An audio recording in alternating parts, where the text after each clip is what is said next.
43岁的男光棍竟然不愿意要头婚大龄剩女，这位大哥的一番话真的是击碎了所有大龄剩女的白日梦。前几天呢，我也想体验一回当红娘，就想给一位43岁离婚带孩子的光棍介绍一个35岁头婚大龄剩女。让我万万没有想到的是，男方居然连女方的面都没有见就拒绝了。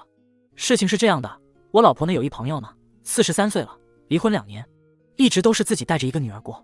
事业单位年收入大概有10万左右。我给她介绍的是我老婆娘家的表妹，跟我相差不大，人也长得是特别漂亮，可是就是一直没有找到合适的对象。在武汉一外企任职销售部经理，年收入是20万以上，2个人的工资呢，在我们这个高消费低收入的城市应该还是很不错的。于是我先把我老婆的这个朋友的情况呢跟我表妹说了，我表妹呢觉得还行，虽然说男方的工资没有她的高，但是好在稳定啊。还有就是男方带一孩子，她说如果2个人聊得来，这个孩子是一女孩，问题也不大。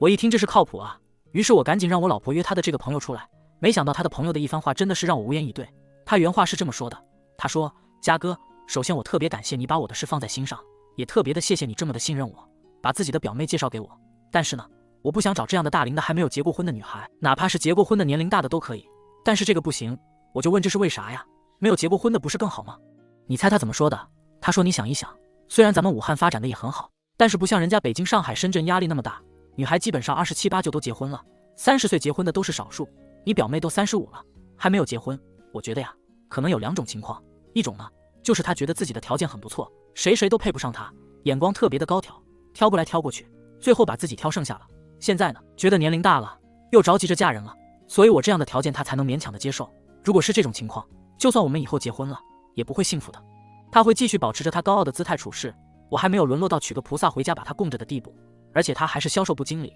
平时应该比较忙，应酬出差更是少不了，别想着指望她照顾家里呢。我呢，到了这个年龄了，就是想着能找一个踏实顾家的老婆，哪怕是没有工作2婚的都可以。